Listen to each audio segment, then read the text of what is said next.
Hello everyone, this is Alonzo. Want to know how to get your first cloud job? Then please register for our webinar. We'll teach you everything that you need to know and answer your questions along the way. Hope to see you there.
Hello everyone, this is Alonzo. Want to know how to get your first cloud job? Then please register for our webinar. We'll teach you everything that you need to know and answer your questions along the way. Hope to see you there.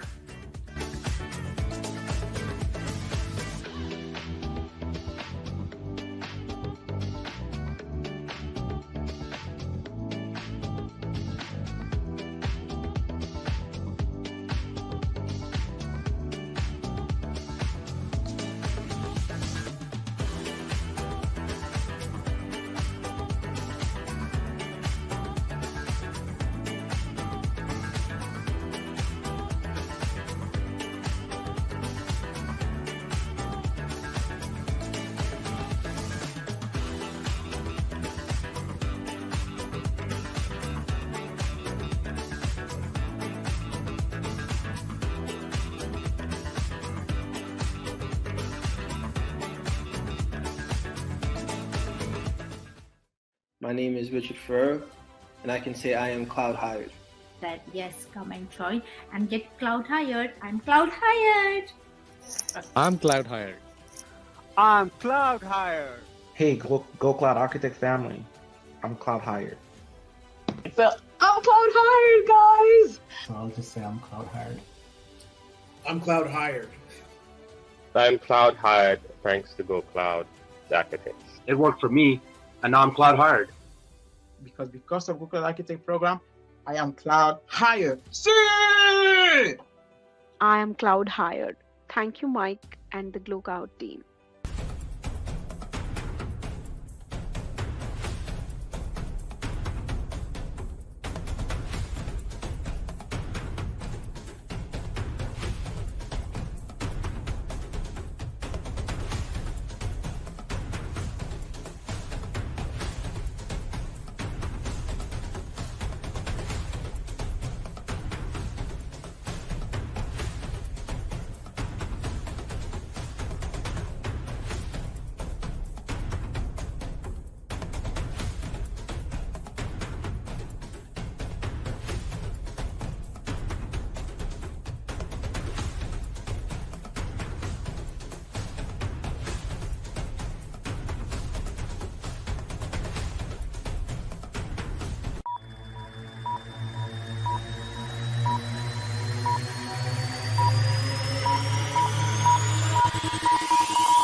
Welcome everyone. Today we're here to help you build your best cloud computing career.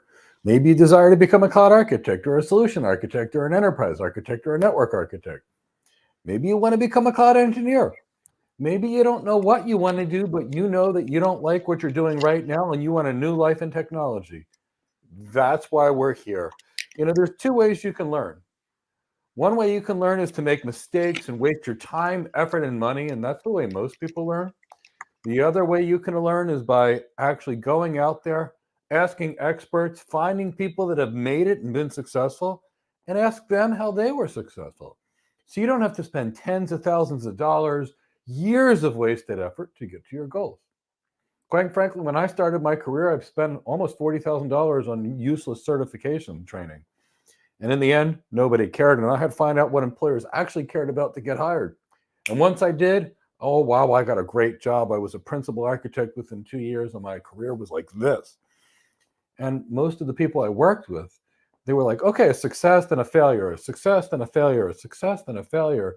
Years into their career, they never really got anywhere. So, that's why we're here. I want to make it as easy as possible for you. We retrain people every single day that have tried to get to their goal of becoming a cloud architect or a solution architect and learn everybody else's career, whether it be cloud engineering or cloud administration or DevOps or coding or everybody else's career that has absolutely nothing to do with architecture. And that's why I'm here, to help you be whoever you want to be. So a little bit about me. I've been in tech now for over 25 years. I've actually been an architect now for over 25 years. Whether you're starting out, well, I've got a technical architect role, I had a network architect role, I have enterprise architect roles, cloud architect roles, business architect roles, you name it. And I want to help you get your first best goal. So that's why we're here, to help you reach your goals, to help you build any kind of career that you desire. Now, before we begin, I want to tell you about some free things that we have to assist you. A lot of people come to us to learn how to be cloud architects, and it's what we love, and we get people hired as cloud architects at AWS, Azure, Apple, Cisco, IBM, Google, Accenture, Deloitte, KPMG, Capgemini, PricewaterhouseCoopers, you name it. If it's a great company, we have people working in these companies that we've trained, and I want you to get to the goals of having the best job you want. So that's why we're here, to help you get to your goals. So feel free to ask us. I have a document that we wrote. It's a free ebook, and that document is about how to get your first cloud architect job. And guess what? Download it. It's free, and you will learn what we do in our job, which I promise you is not what you think it is, especially if you've been certified in cloud administration and now you want an architect job. It's a very, very different thing. So keep that in the back of your mind. And guess what? On Thursday, we have our completely free How to Get Your First Cloud Architect Job webinar. It'll be live. It'll be on Zoom. We'll welcome you. You can come and ask your questions. And inside of here, we'll tell you what is the cloud architect, how to get your first cloud architect job. We'll tell you everything you need to learn. And you can ask us questions. And if you want to say, am I ready? We can give you a mini interview and find out what you know or what you don't know. We can assess your skills. We'll do anything we can to get you hired. And of course, it's free. So join us on that. Get the How to Get Your First Cloud Architect Job book and come to the webinar. Now, you see this other guy on the screen. That is my Chief Marketing Officer, Alonzo Coleman. He's an extremely good friend of mine. And he's going to some great beaches in the next couple of days, and he's going to be enjoying himself. So we're really happy about Alonzo and his holidays he's taking care of. But Alonzo, before we begin with questions, do you want to be there? Actually, and one other thing I should tell everybody. We have a massive 35% sale off of every single thing we have going on right now. It is the year-end sale. It is a chance for you to change your life. For 2 days pay for the average graduate salary, we can teach you everything you need to learn to get your first cloud architect job. And you will stay in our program until the day you are hired. We're not a boot camp. We don't take your money and kick you out after 16 weeks or any of those horrible things. We train you and you stay with us until you are hired. So, Lonzo, would you like to welcome anybody today?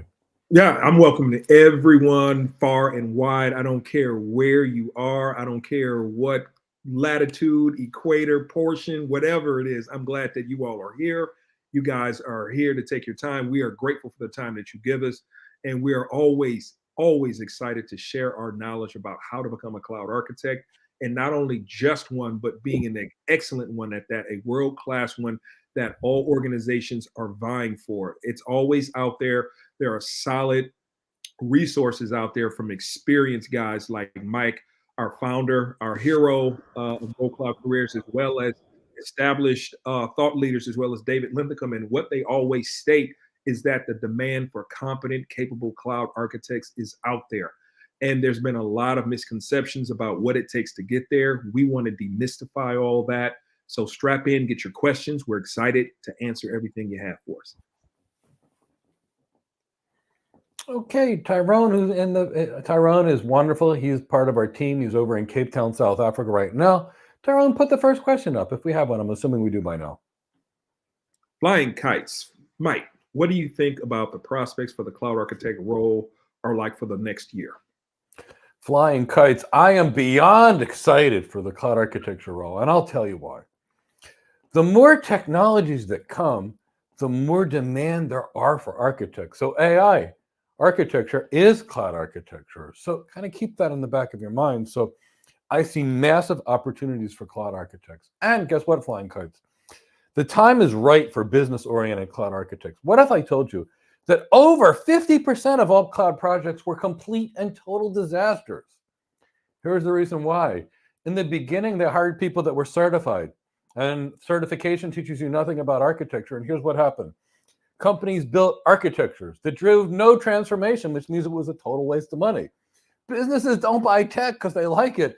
Businesses buy tech for a competitive advantage. And the cloud architecture that are out there were complete and total failures, over 50% of them. And here's the reason why.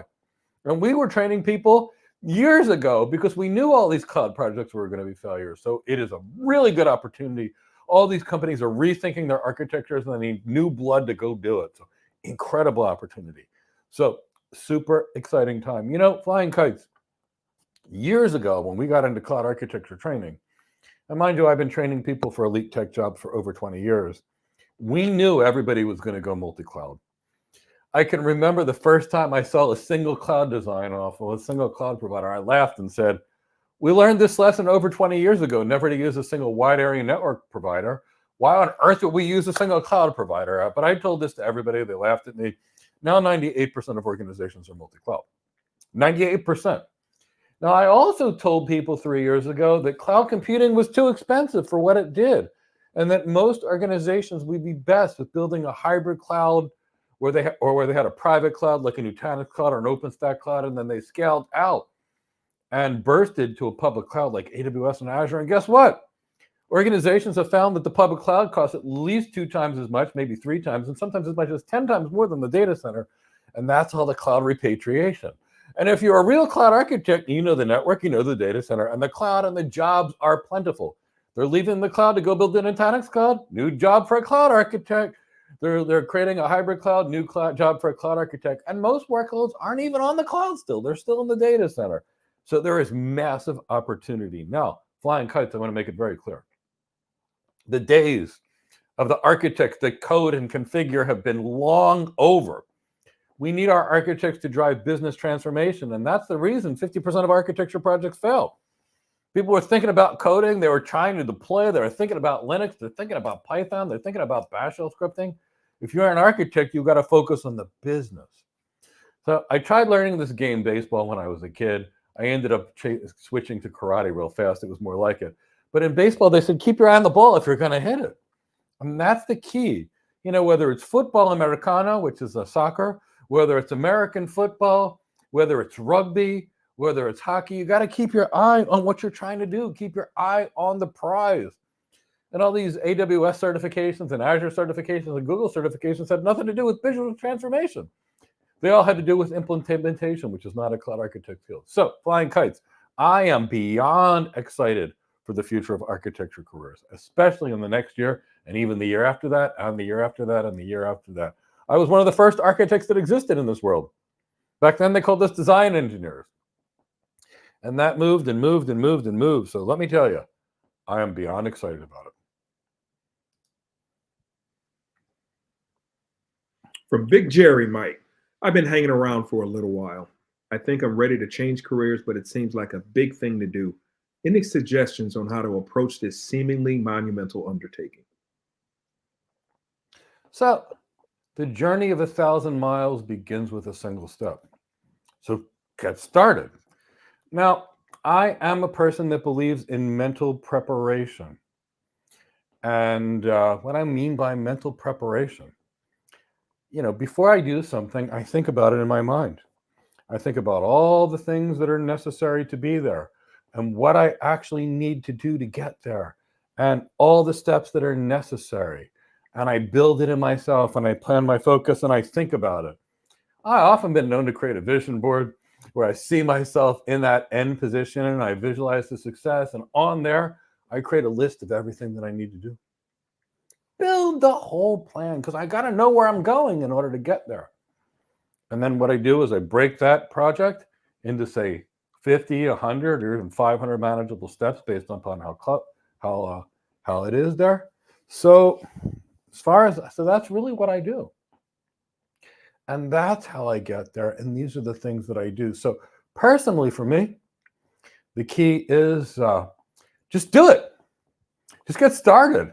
Don't waste any longer. You know, there's what I call decision constipation. And admittedly, I'm a medical professional. And it's when someone's got a decision and it weighs on them and they don't make a decision. Do I do this or do I do this? And a year later, they're still there. Take the leap of faith and just go there and go do it. So, you know, that's kind of what we're really talking about. You have to go out there and you have to do it. So that's my perspective. Alonzo, I want you to tackle this a little bit too, because this is going to be a good place for you. Absolutely. Yeah. It's called analysis paralysis. And we've heard that a lot. You overthink. You think it's, I need to do this. I need to do that. Before I do this and become this, I need to do that. Well, how do I do this? And so on and so forth. And that couldn't be further from the truth. So through that analysis, we just freeze up, we get overwhelmed, we shut down, and the decision is never made. Now, when it comes to becoming a cloud architect, let's consider myself, my own background.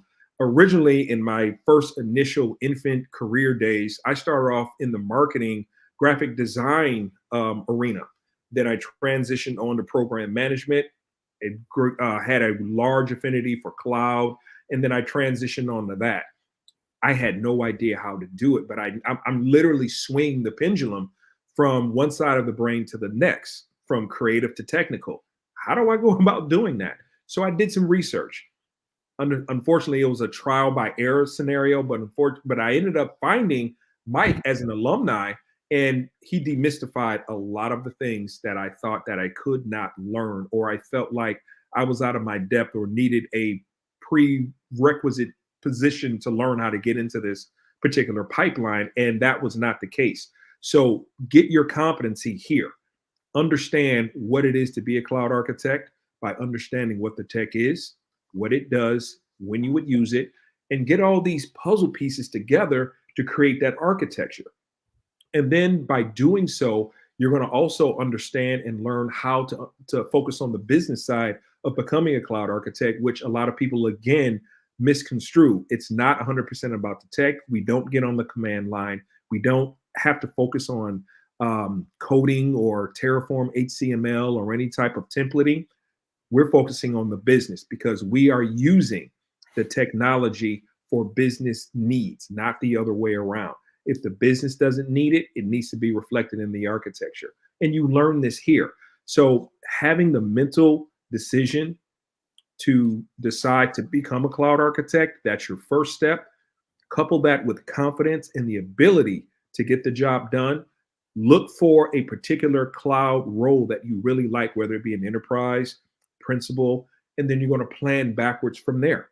And we're going to have milestones for you based off of what you want to do. So you're going to have the support you need, the competency, the resources, a wonderful community to work in, and talented, competent, experienced, and capable leadership here that's been there, done the work, done the job, and been great at it to lead you along the way. So, Big Jerry, make the decision. We can take care of the rest for you.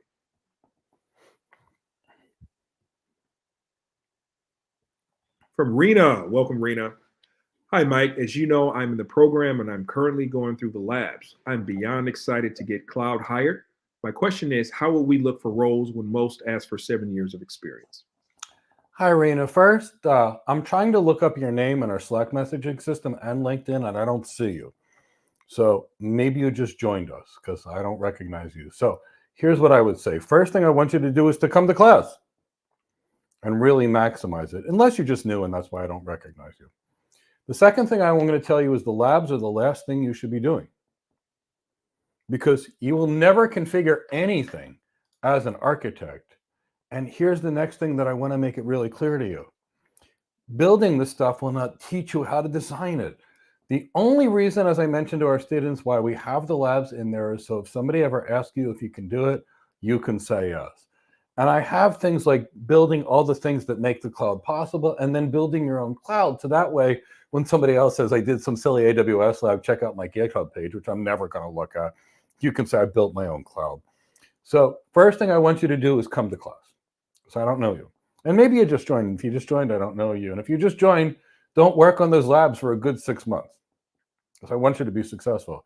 And I need you to design. And when you come to class, I need you to present in class, talk in class, participate in class, participate in the architectural discussions because they're going to be there. So first I need to meet you and know you and see you as a student. Because you say, as I know you're in the program, and maybe you just joined because I don't recognize Rena. And when I saw your name and couldn't, I actually was looking through Slack to find Rena Nicole, and there are no Renas in our program. So please keep that in the back of your mind, at least that I could find. Now, the next thing that I want to say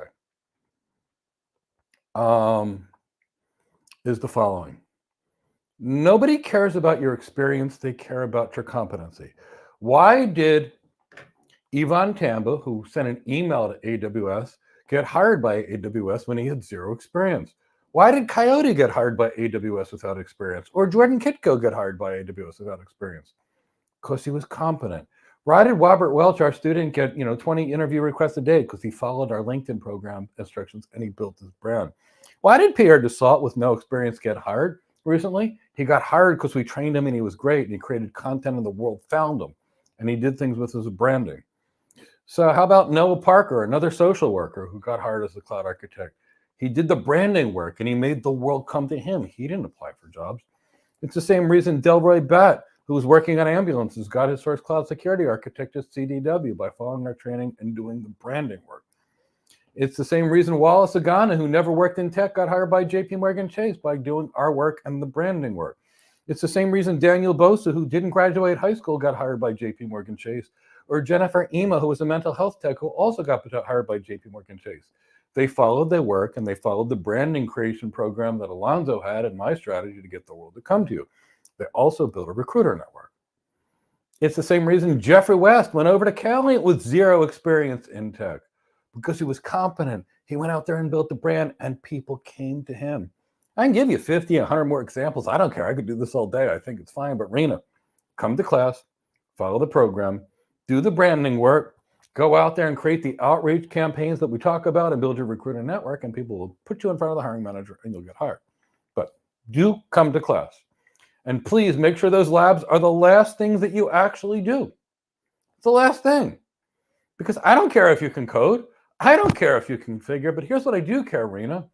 When you walk into an organization and they tell you about their weighted average cost of capital, I want you to be able to know based on that, is it better to build a cloud or rent a cloud?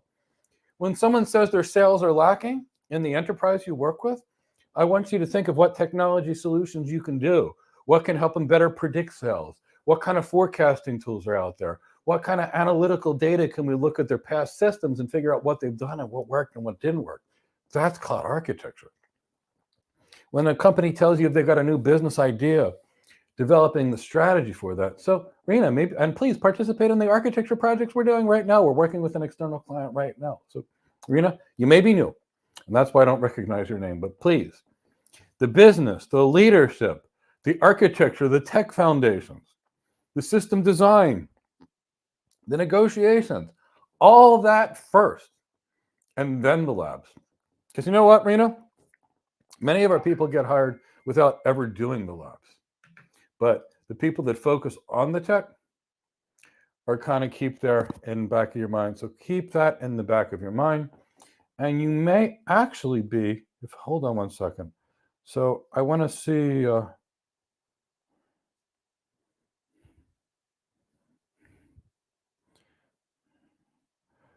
okay.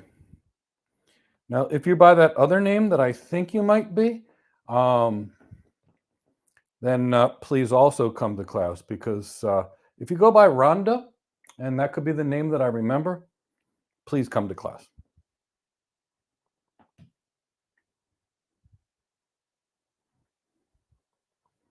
From Igor, hey, how do you think that architect should focus on now regarding AI?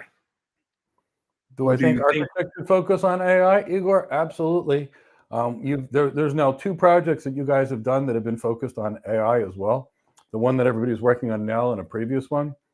AI architecture is constant.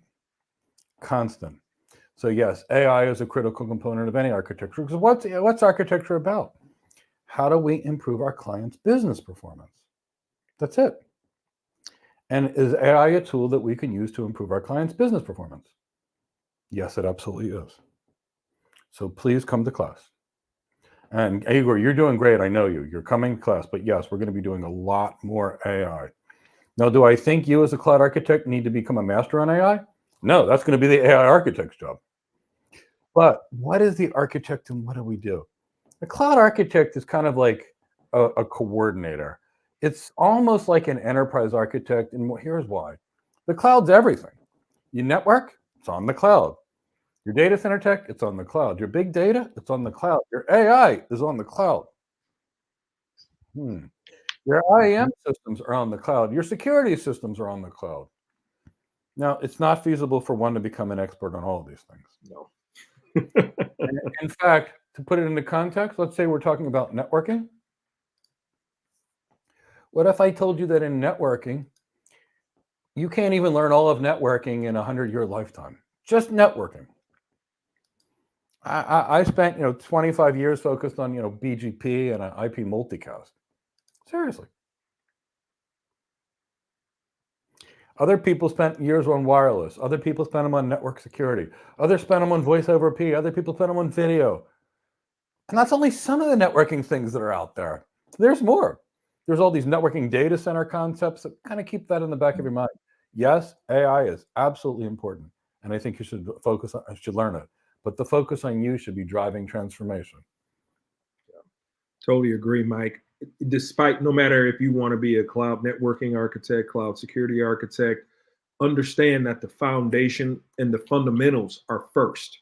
So make sure you're able to do the generalist approach. And then if you want to hone in on anything particular, then that would be the next step.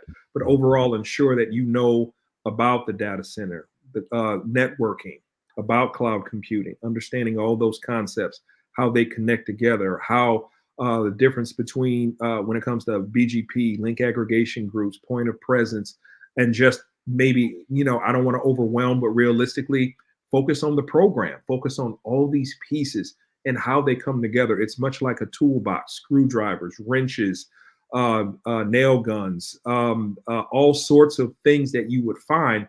Everything has a purpose for an overall outcome that you want to complete in your home.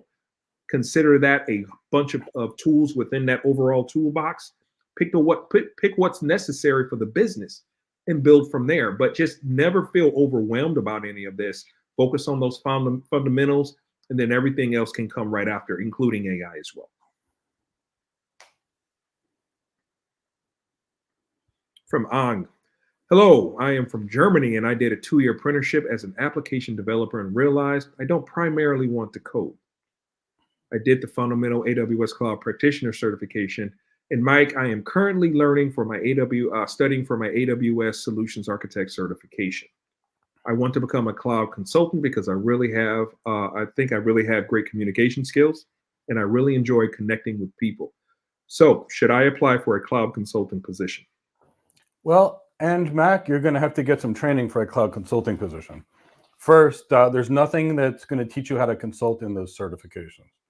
Secondly, I've seen some of your writing, and we definitely have to work on your communication skills and the emotional intelligence that goes with them before we get you into some of these roles. That I can guarantee based on some things that I've actually seen in the past. Now, I'm actually thrilled that you're here. So a cloud consultant could be one of anything. An architect is a cloud consultant. A consultant is kind of a meaningless term. So here's what I'd like to find out from you. Do you want to be a management and strategy consultant? And that management and strategy consultant is one type of a cloud consultant. An architect is another kind of consultant. There are people that are DevOps experts that consult on CI/CD pipelines. So what kind of cloud consultant would you like to be? And you're going to need training no matter what to get there. And I can tell you the kind of training you're actually going to need. And but I need to know what kind of cloud consultant you actually want to be.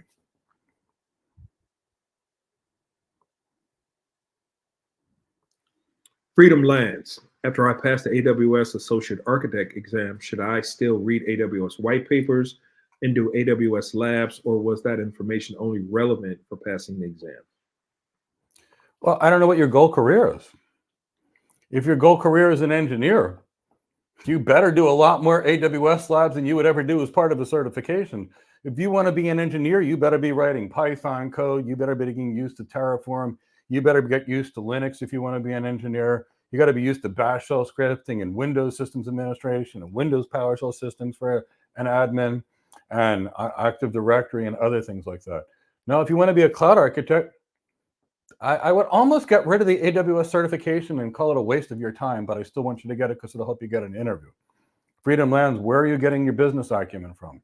Can you calculate a return on investment capital thing? Do you know how to respond to an RFI, RFP, RFQ? Do you know how to lead a team of 30 people? Do you know how to build a business case to show somebody that their billion-dollar solution is going to be more than offset by the strategies and improvement inside of their business? Do you know how to look at the organization's network and actually redesign it? Do you understand, business strategy? Can you walk into a client and do you know how to communicate with the CEO, CIO, CFO? Do you know how to ask the right questions about the business vision? Do you understand how to perform stakeholder management, which is what should we do? Do you understand how to sell? And how do you sell a $500 million solution or $1 billion solution? Do you know how to negotiate billion-dollar deals? I promise you're not going to find this information on the white papers, but they're critical skills for the job. So, but the key is you need to understand the underlying components. So do I recommend reading the white papers? Sure. Even after you're done. You're not always going to be reading white papers because white papers are examples of what other people did. Now, Freedom Lands, when you read a white paper, you also have to look at it and say, there's bias here. And this white paper is trying to sway my decision. And that's why companies write them. They basically give a company like 50% off, and the company agrees to write a really good white paper with them. Yes, this has helped us, and they do so by basically buying the business and giving a huge discount. So it's called it's like a case study. So understand that those white papers are there to bias you into doing things. But understand that those white papers still contain information that can also be relevant. But you got to look at it in a fair and an unbiased sort of manner and be able to take that information in. So you want to be a cloud architect. What are you doing to learn those other architect skills? That's the question I have for you. It goes right back to understanding the business side, just like Mike is illustrating. We're not on the command line. You're going to have to engage with people and understand what the needs are. CEOs, CIOs, CTOs, distinguished engineers, CFOs, understanding what their roles are and how you're going to leverage that knowledge to give them what they need to understand how this is business transformative for them and positive. So it requires a lot of things that you're not going to find on the command line. It's not going to be about ones and zeros or anything else. It's about getting in a position to understand your customer, understand what their needs and wants are, what their short, realistic their goals are, their stretch goals, what their short and long-term goals are, and how are we going to leverage that information to give them what they need and get them to see what they need, because they may not even understand it. There's a lot of CIOs and CTOs that may not be conversing between each other about how one needs to see both sides of the coin so that they can optimize these solutions better. This is a lot of what you may be able to do by being a liaison and understanding both sides and communicating those benefits for everyone.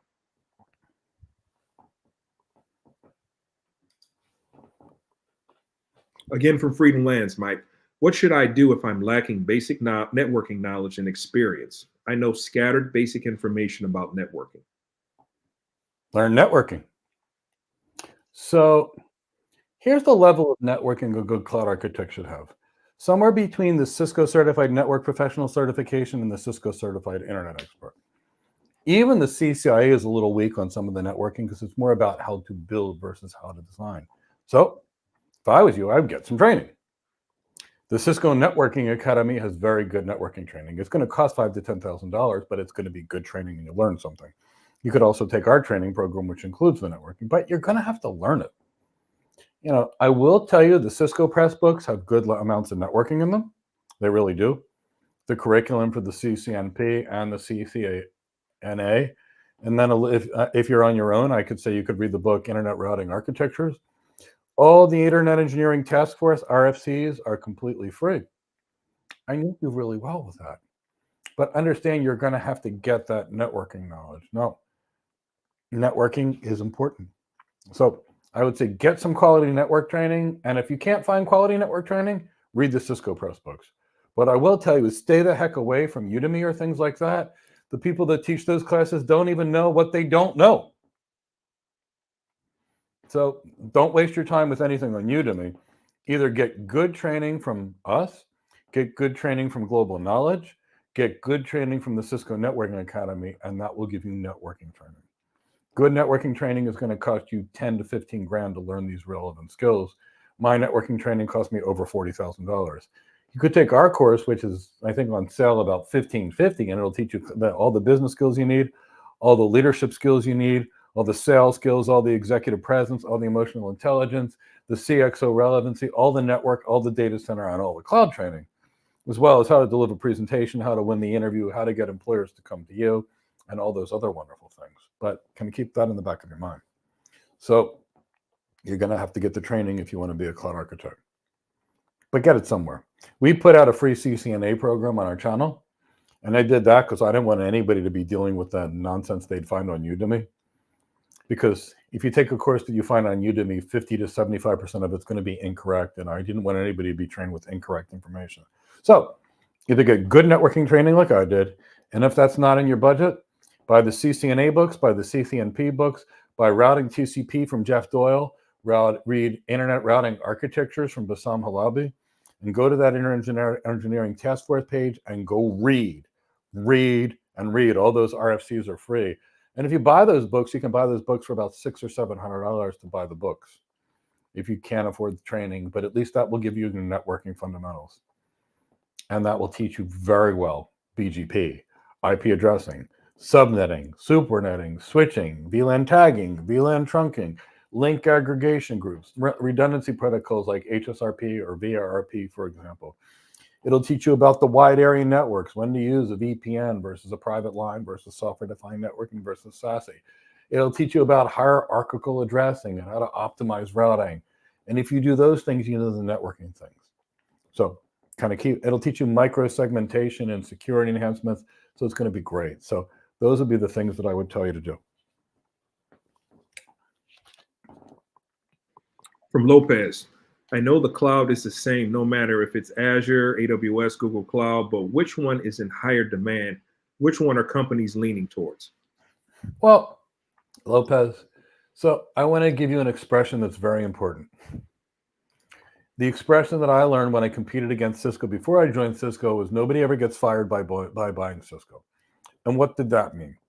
It means when Cisco owned 80% of the networking business, just by being the biggest supplier, they got the majority of the business. So I'd say right now, AWS is the largest. Now, in terms of cloud dollars and spending, Microsoft is by far bigger than AWS. In terms of profitability, Microsoft earns about 40 times more than AWS. Put that into context. More than all of Amazon combined. Oracle's earnings are about 5 times greater than all of Amazon's earnings with its 1.5 million people. But in terms of market share, it looks like AWS is the biggest, and it looks like a huge amount is going towards Azure. And Azure is growing really fast. And we've got to look at each cloud provider's expertise because they're all different, even though all the clouds are basically the same. AWS has extremely good technology infrastructure, and they're the lead there. By comparison, Microsoft has decades of experience in the enterprise and decades of experience driving digital transformation, which is helping businesses achieve more. So if I'm a CIO, my brain always goes to IBM, it goes to Microsoft, it goes to Cisco as the industry leaders in tech, the people that know how to improve my business performance. And then we got to look at Microsoft and say, Microsoft right now is at the tip of the spear, the best of the best when it comes to artificial intelligence. AWS is probably the best of the best in terms of infrastructure because they have the most data centers. And Google is second to Microsoft when it comes to artificial intelligence.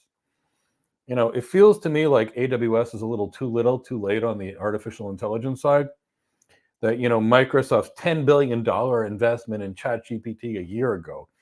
And then Microsoft's had some massive IT investments with NVIDIA and others to really bring AI to the forefront and give them leadership. Plus, the AI and a lot of those things are already on the desktop, which is owned by Microsoft. So to me, I see Microsoft as the main winner long term. And I see Google taking a big percentage of market share from AWS as well. And here's why. Google, Microsoft, Oracle, they all talk about multi-cloud and why organizations should go multi-cloud. AWS tries to bias people away from multi-cloud, and they act like they can all do it themselves, but nobody can, and that's why 98% of organizations are now multi-cloud. So I think we'll see a big shift to Azure. I think we'll see an improvement in Google. And I predict in 2 years, Microsoft and AWS will have equal market share, and Google will catch up. And then I see Microsoft probably taking more and more and more. To kind of keep that in the back of your mind. So that's the way I see it right now. Now, if I was going to get a certification, I'd either go AWS or Azure. And I wouldn't waste my time on a Google certification because here's the reason. Certifications teach nothing on how to do the job. Nothing, zero. They're a waste of time in terms of skills. But the certification will get you that interview. And that interview is then going to be all the things that you learned outside of the certification, which can get you hired. So I'd say AWS or Azure would be my pick. I'm preferential to Azure as a rule. But, and the reason I am is that AI dominance that I think is going to be there. And I think we're going to see more Azure projects as organizations divest from that single cloud to more multi-cloud solutions. So I think Azure is probably the best one to get right now, but you couldn't go wrong with the AWS or Azure as long as you spend your time learning the skills to become a cloud architect. Good question. You muted, Alonso. Oh, thought I clicked that button. Sorry, Mike. From Daniel, hi, Alonso. I know we talked briefly about this yesterday, but regarding technical recruiters, it's a strategy still to publish articles and get their attention. I'm not getting any attention, any tips. So, yeah, Daniel, we did briefly have a discussion. So I'm curious as to, I haven't had a chance to, but what are your topics? Are you creating thought leadership? Are you creating opportunities for people to engage? What is your hashing algorithm? There's a lot of factors that come into play about how you are interacting in LinkedIn. Granted, LinkedIn did change their algorithms recently, but it all depends on how you're engaging, who you are linking to your particular post to engage. Are you also building, not only are you posting, but are you engaging with other people within that field to ask questions, meet other professionals on LinkedIn to try to create a networking sphere so that you can get people to engage with you? There's a lot of things that, unfortunately, that text was not able, we weren't able to fully have those conversations. But to your point, you still need to publish articles. You still need to post about what's going on across the spectrum of cloud computing, whether it's security. Recently, MongoDB had a hack, things like that. How is that? Are you posting things that are indicative of what type of cloud architect you want to be? You want to associate what you post, how you post, and who you're interacting with the job you want. So a lot of these factors are something that I would love to discuss with you about. But overall, granted, the economy is weird. We get that. However, we would recommend you can not let up on what's happening, because based off of the trends that I see, and Mike, let me know what your thoughts are about this. People are in a wait and see mode, but as the new year progresses and comes out, people are doing a peekaboo to see what's out there, to see who has the competency, who do we want to engage in. Some of the jobs they'll post and then they'll repost again because they want to gauge interest and see who's out there. I want you to be some of the people that they're referring to based off of how you're branding yourself on LinkedIn. So I know I said a whole lot, but a whole lot matters with how you brand yourself and how you're going to attract these people to show how awesome of an architect that you are. What do you think?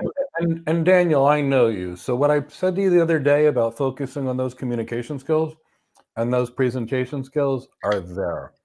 And it's not just when you speak, the lack of executive presence, which we talked about, but it's the actual content.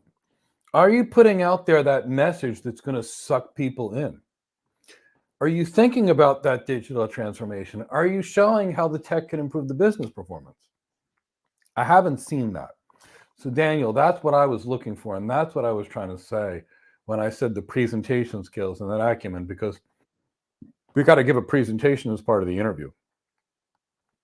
And that executive presence. And we need that same executive presence when you write versus when you read.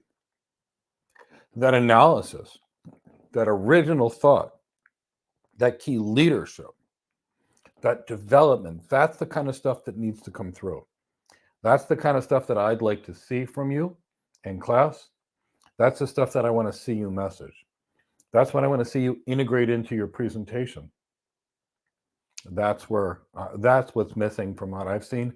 And Daniel, with the message that I've seen in the past, it's not ready to go bring in that employer audience. So focus that message. Focus that message. And here's a message. Today, somebody wrote a message and they tagged me on it, but I didn't like it. And the message was, hospitals should think about hospital security breaches. And it talked about the loss of data. Now, Daniel, I looked at that as a healthcare architect. The loss of data is important, but I could tell you it's the least important thing that matters. So you steal my patient's data, I pay a fine. Now, in this particular case, what that person didn't talk about, if the organization gets hacked and the systems go down, people die. Or if somebody hacked into the systems and they change the dosage of a drug, somebody's going to die. But they focused on the easy thing, the loss of data, which, yeah, it's an issue. But if I had to rank it on a scale of 1 to 10, that would be the least important security component for that hospital. And that person chose to talk about that as a positioning statement. So what does a hiring manager, when they see this, say? Well, the person doesn't know our industry. They're trying to apply a basic security blanket, doesn't know our world, and that's not an architecture. That shows me they don't know. Where if that person talked about healthcare security and they talk about why it's essential and what could happen if the systems go down and what could happen by comparison if a drug, let's say I had a nurse was giving a patient 4 milligrams of morphine for a heart attack for the chest pain, and they changed it to 40 milligrams and the person stopped breathing and died. You know, the integrity of the messages. What happens if the communication systems go down because there's a DDoS attack on the systems or the network goes down and the people can't even pick up a phone and call somebody to tell the page overhead, Dr. Mittelschmerz in room 327 for a code blue or whatever the case is. So, you know, those are the things. So Daniel, crispen that message some more. Write about how you can solve some business problem. Write it in a clear, succinct manner with executive writing, good graphics, and meticulous thought. That's the world that'll come to you. I can't actually write a blog article without getting multiple job offers. And it's not because of my experience, because I downplayed it. It's because it's so rare to see it. So, Daniel, bump those presentation skills up like we talked about. Bump that writing skill up, which we talked about. Follow what we're teaching you, and then you'll be there. So let's get you on the next project, Daniel. Freedom Lands, Mike. Is being a cloud architect a good stepping stone to becoming a CIO or CTO? It's a perfect stepping stone to become a CIO or a CTO, because what is the CIO? It's effectively a big enterprise architect. The chief information officer is there to make sure that the organization's strategic goals and vision for their business are achieved through technology. Now, the CIO, I would say, is more of a cloud architect role. The cloud architect could go to the CTO, but it's a much lower role. In most organizations, the CTO reports into the CIO. But I've worked for other organizations where the CTO can also be a bigger position if the CIO is IT focused and the CTO is more of a business person focused. But yes, why is the architect the perfect preparation for these roles? What is the architect's skills?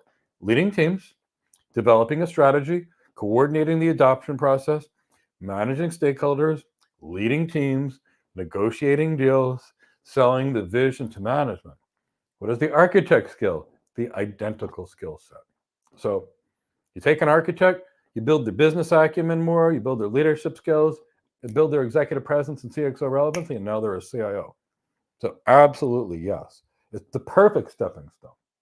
It's the exact opposite of engineering, which teaches somebody to focus on the tech and focus on the tech and focus on the tech. The CIO focuses on the business. Now, Freedom Lands, I got to tell you, the best chief technology officer I worked for never worked in tech before he took the chief technology officer role. Why was he the best chief technology officer? And he didn't report to the CIO, he reported to the CEO. In this particular business, the chief information officer reported to the CTO who never worked in tech. This guy was awesome. What did he do? He brought in the world's greatest tech experts to talk about things. And he had his tech team there.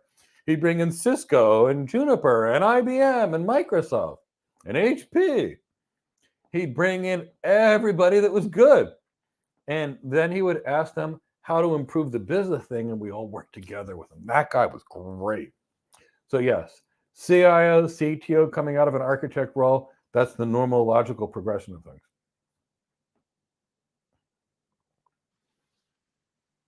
From Emmanuel, I'm totally new to the cloud space and I have been having a challenge with getting an organized and structured learning. Right now, I'm stuck. Too many details everywhere and they are just not adding up. For a complete beginner, Mike, what learning and roadmap will you advise I follow? Emmanuel, you're not alone, and that's why we're here. It is complete chaos out there. But Emmanuel, I have to ask you a question.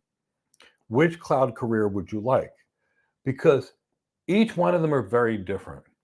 So I want you to think about something outside the cloud. Let's say airplanes, the transportation industry. We have air traffic controllers that make sure the planes can take off and land without crashing into each other. We have airplane mechanics who fix the engines. We have flight attendants who keep people from getting hurt and in their seats safely along the flight and bring us drinks. We have a pilot who actually flies the plane. Now, in the airline industry, there's people you call to schedule a reservation, right? And there's people that when your plane gets canceled, you call to book you on a new flight. Every one of those are completely different jobs.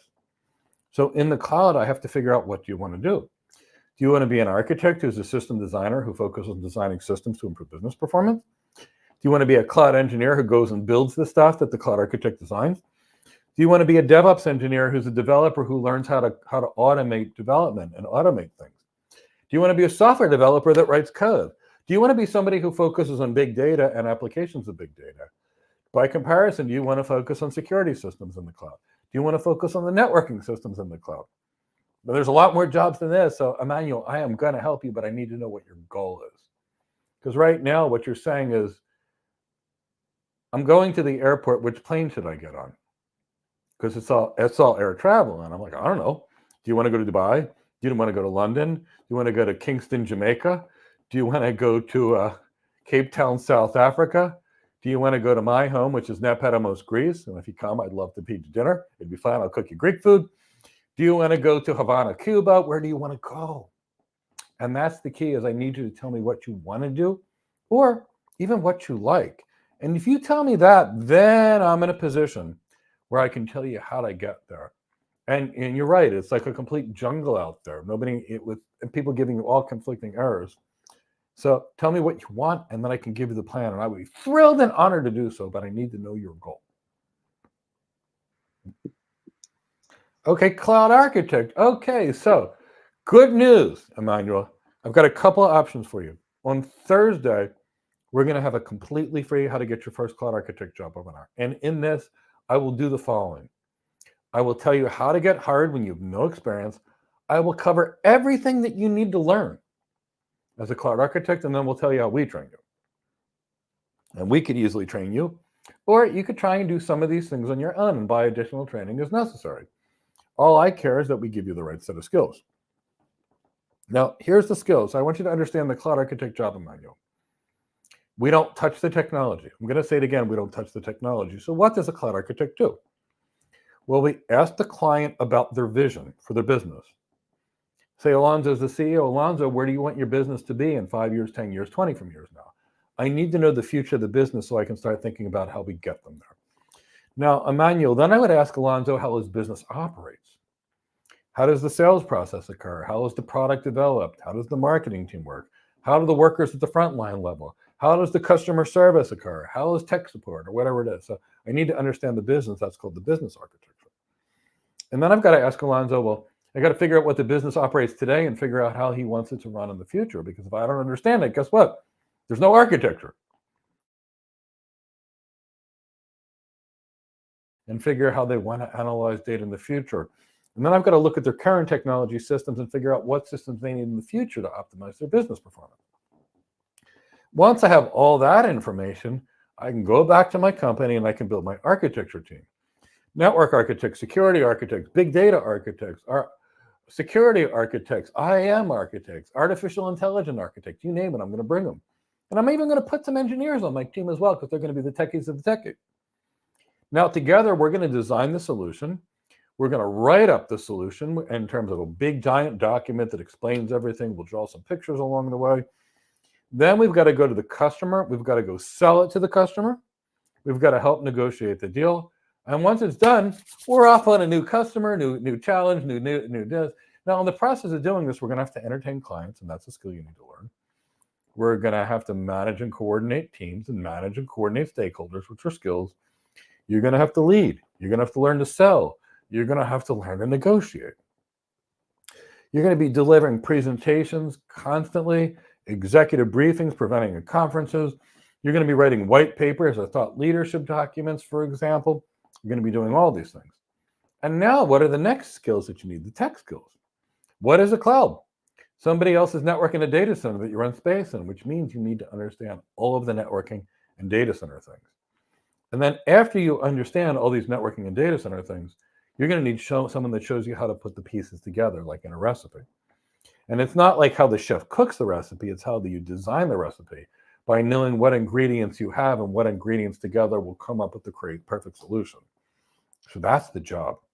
Now, also, I've got a completely free e-guide that I want you to download on how to get your first job. My team will pop it in the chat box right now. And come to this webinar on Thursday. But Emmanuel, I'm going to tell you this. It is the best job. Here's what skills aren't cloud architect skills. Coding is not an architect skill. We don't code. Configuring things like the command line or the management console is not a cloud architect skill. Linux is not a cloud architect skill, administering Linux. Writing a bash shell script is not a cloud architect skill. Writing Python is not a cloud architect skill. DevOps is not a cloud architect skill. SysOps is not a cloud architect skill. The skills are designing systems to improve our clients' business performance and all the other business things that go there. Because Emmanuel, if I want to improve Alonzo's business, but I don't understand business, how can I help him? That's why most people go wrong in cloud architect training. They learn the engineering. They learn the systems administration. Heck, some of them spend all this time learning how to code, which they'll never do in their real life. And unfortunately, learning the code does not teach you how to design a cloud solution, which is a network and a data center solution. It's no different than learning another language. But Emmanuel, I would tell you I'd rather see you speak a second language. It'll be more useful than learning how to code. Because I'm looking at your middle name and there's a chance you possibly speak French. And if you do, great. French plus English would be a great combination. English plus Spanish is a great combination. English plus Arabic is a great combination, because the more languages you speak, human languages, the more people you connect with, the greater your client base. So if anything, focus on learning languages, not coding languages. And I just said that for a point, because many people mistake it. They spend years, they learn to code, and in the end, nobody will hire them because they don't have any architect skills. They have all these engineering and hands-on skills. You got to talk to the people. And I appreciate cloud engineers. They are able to communicate with computers like no one's business. I've tried over decades to try to light code and communicate and do that, but I realize my strength is with people. So you think about both sides of the coin. Cloud engineers speak to the computers, cloud architects speak to the people.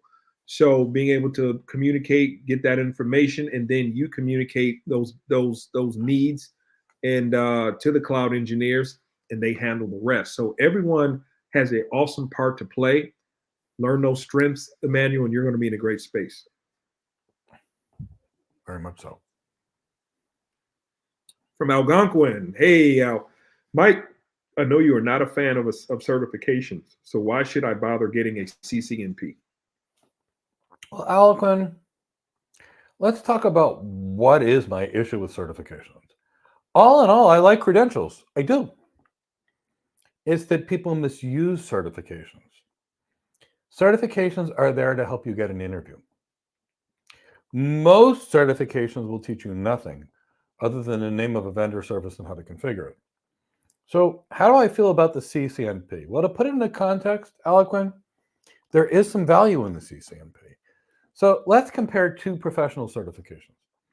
You could put a book together, and we've done it, that's 500 pages to pass the AWS Certified Solution Architect Professional. Easy. And you know what I'm willing to pay somebody after they only read a 500-page book? Nothing. Because 500 pages is nothing. Now, the CCNA, which is the precursor to the CCNP, is about 2,500 pages of reading. And the CCNP is about 7,500 to 10,000 pages of reading to really pass it all and understand it. So now you're talking about someone that has to read 10,000 pages of networking material to understand it. That's 20 times the knowledge of what you get out of an AWS certification. So there is value, and truth be told, it's pretty hard to pass the Cisco Certified Network Professional and not know anything. But Aliquin, I've interviewed 1,000 AWS certified people, and not a single one could even tell me what was cloud computing. Now, and why is that? Because in an AWS certification, they make up ridiculous names, which make it impossible for you to know what the technology is. And they don't teach you how to apply it. They don't teach you how it works. They don't give you any explanations. It's just there. So it's kind of like, here you're going to get a certification that in the end not know anything. So why do I like the CCNP? And I'm not going to tell you to do it. Here's what I typically like 2 to 3 professional certifications on a resume. Why? They're going to get you an interview. I see somebody that's got 4 associate certifications, and I'm like, yeah, so each associate certification means they're almost ready to do something, but not really. Like kindergarten. If you go to kindergarten 5 times, nobody assumes you're a college graduate. They assume you went to kindergarten 5 times. And associate certifications are very weak. So if I've got someone that's got an Azure Solutions Architect expert, it's going to get them an interview and out there. Now, half of the cloud is networking, and if they do the Cisco Certified Network Professional, they might know 20% of networking. So at least it's something. Then this person gets a TOGAF, and it's like, well, we've got a cloud, which is a network and a data center, so we've got some networking knowledge on paper. We've got TOGAF, which is an actual architecture certification. We've got these cloud provider things, which are branding and brainwashing training. You will be excited by this technology. EC2, it's incredibly exciting. Of course, VMware invented it in 1999. But believe me, in 2023, it's super exciting. So, you've got that. So that's going to get you an interview. And when the people have 2 or 3 strong professional certifications, and then they post on social media about what they're doing, the world comes to them. And then they want to interview them. And then, Aliquin, it's all the skills that you learned that are completely unrelated to the certification that actually get you hired. So you want a big job, you want good bait. The CCNP is good bait because people know you probably need to know something to pass it. The Azure AWS Certified Solution Architect Professional is not good bait because people know you can know nothing and still pass it. And that's the reason. But if you've got that cloud one, like the Certified Solution Architect Professional, Google Professional Cloud Architect, or Azure Solutions Architect Expert, and you create good content and show yourself as a leader, you're going to get that interview. You match that with TOGAF, which shows that you're not going to be thinking like an engineer, because TOGAF is a framework. Start with the business vision, then look at the business architecture, then look at the data, then look at the tech, then figure the governance for the organization and developing an implementation strategy, even though you don't touch it. And then figuring out a change management strategy. Now that's training your brain to think like an architect, which people like. Pack that with the CCNP, which you're actually going to learn something in. And get all the right business skills, leadership skills, architecture skills, and then executive presence, emotional intelligence, leadership, CXO relevancy, et cetera, stakeholder negotiation and management. Now you're going to hit that interview and you're going to get hired. So kind of keep that in the back of your mind. That's why I have the CCNP on there. But I don't care. You could swap it out with the CISSP if you're more interested in security. And quite frankly, you can get hired with none of the certifications, but it's going to make it a lot easier to get that interview. And that's why we have 2 to 3 professional certifications that we always recommend. And we tell you specifically to get the interview. But You pass the CCNP, you'll learn something. And that's why I like it. And that's another great thing, Mike, is that because it is agnostic, because a lot of people, they don't realize that you can't use AWS products in an Azure environment or GCP or anything else. So that's where the solution architect level comes in. You're very good in that sphere, in that world. But when it's time to get into the multi-cloud implementation, which 98% of industries utilize, you're pigeonholed. That's your space. And the lack of knowledge forces you there. Now, with that CCNP, that's agnostic knowledge. You can apply that anywhere. So, like Mike said, there's value there to get that interview, but couple that with the competency, and it's still going to be valuable to you.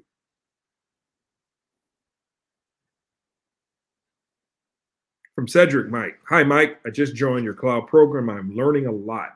I am learning to be comfortable with being uncomfortable. Thank you and your team for all your hard work. Cedric, wonderful. One of the biggest success factors in life is to learn to be comfortable when you're uncomfortable. And life is not comfortable. Growth is not comfortable. And there are so many things that are not comfortable. So please, definitely do that. And I love that. I am thrilled to have you there. Thrilled. So please ask your questions. We are here for you. This is our time where we not only share how valuable Go Cloud Careers is to your cloud architect trajectory, but also talking about the 35% off discount that we have. We normally do not have these.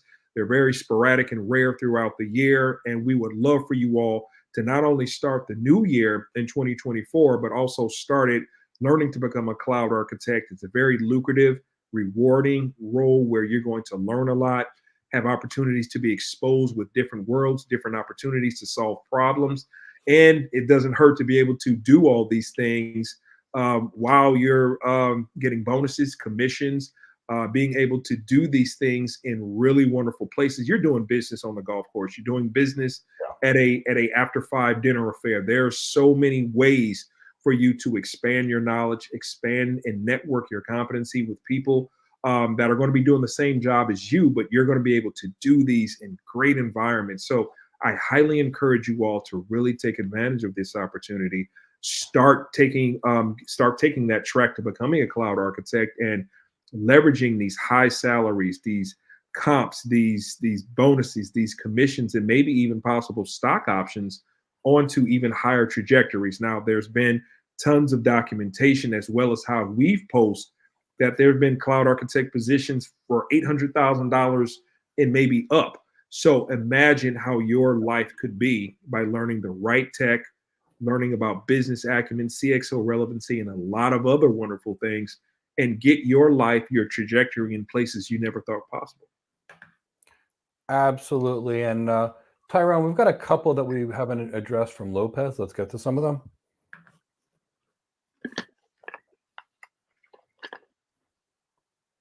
Let's first get to the one where he says he's in the middle of our course. It came in at 2:46 p.m.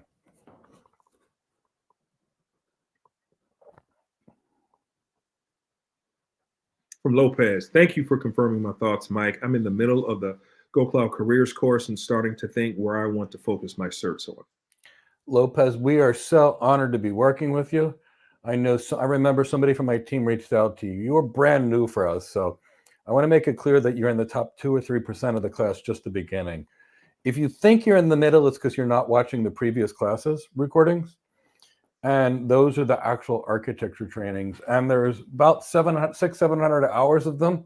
And you've only been with us for a couple of weeks. So I love the enthusiasm of being towards the middle. But you've only been a student for 2 weeks, and there is only 125 hours per week. So a total of 250 hours has existed so far. So even if you studied 24 hours a day, 7 days a week, you'd be about a third of the way into our program. And that's assuming you didn't have a job and didn't sleep. No, Lopez, you and I had a dialogue and shared some messages too. And I know exactly how good, capable, and motivated you are. So please stay at it. Watch those previous class recordings and you're going to do great. And again, I'm so thrilled that you're focusing on it, so thrilled that you're doing the job, and honored to be working with you.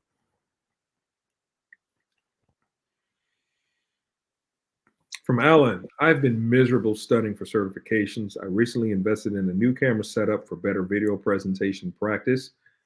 How do I draw recruiters to me and stand out as a strong architect and potential hire without certifications in a down market? Okay, Alan, and you know we've spoken a few things. I do know that you had mentioned that you had an opportunity that was with you recently.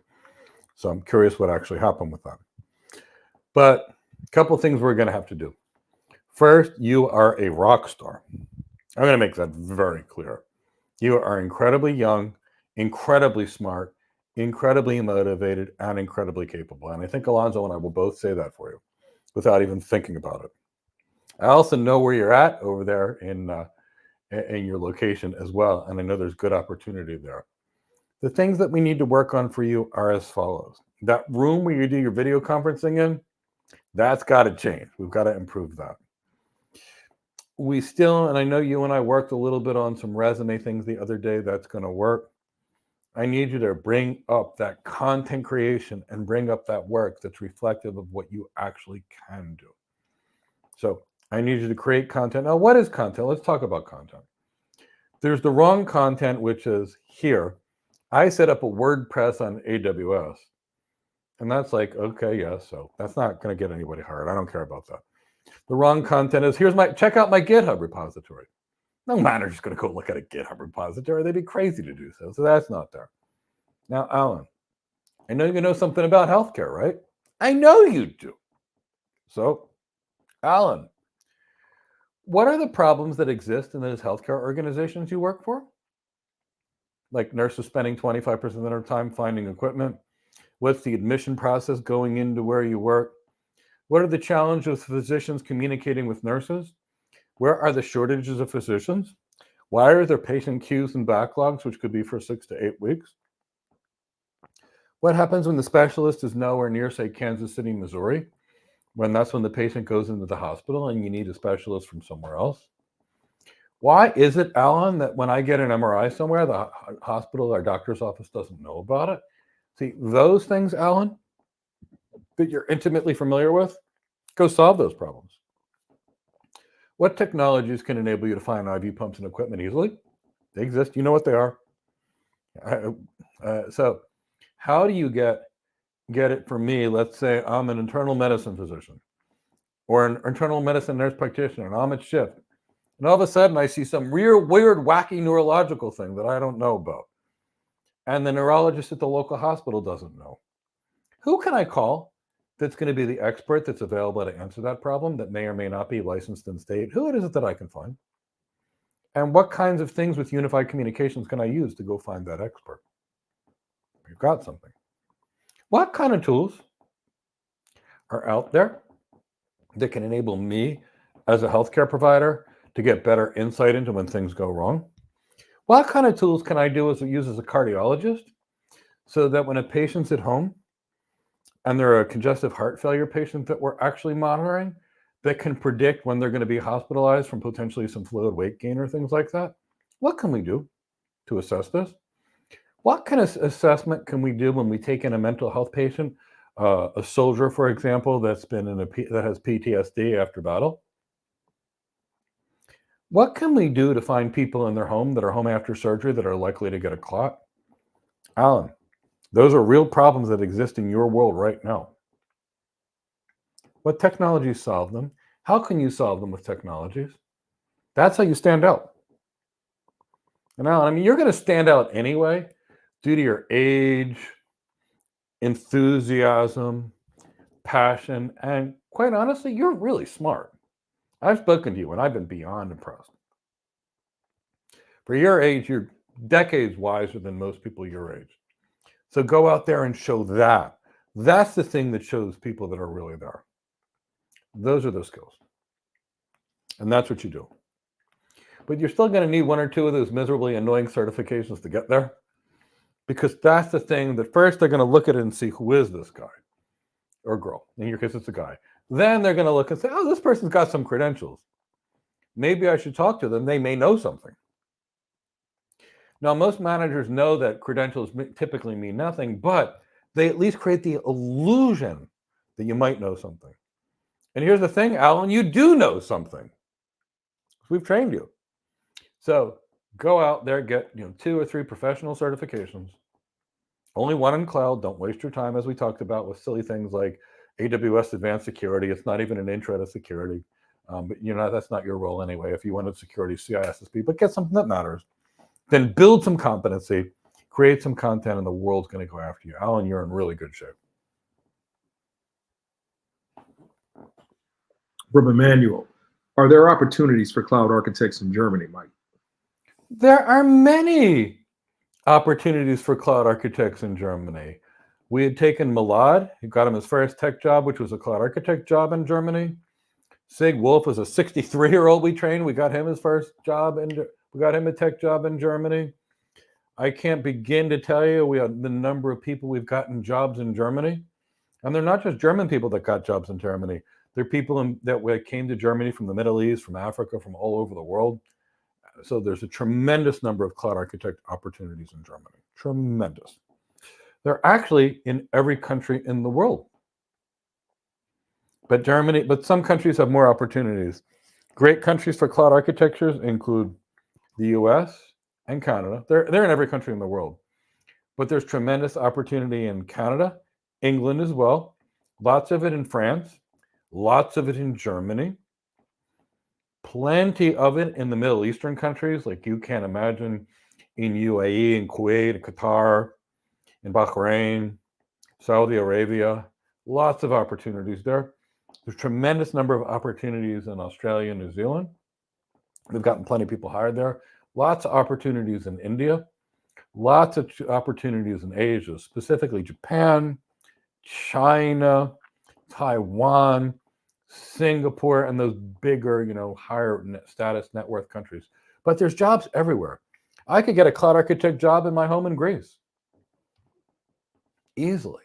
So yes, Emmanuel, there are more jobs than you can possibly imagine. These are the greatest jobs. They pay well.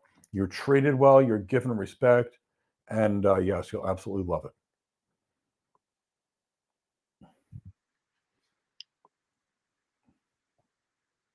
Also from Emmanuel, does Go Cloud Careers offer mentorship?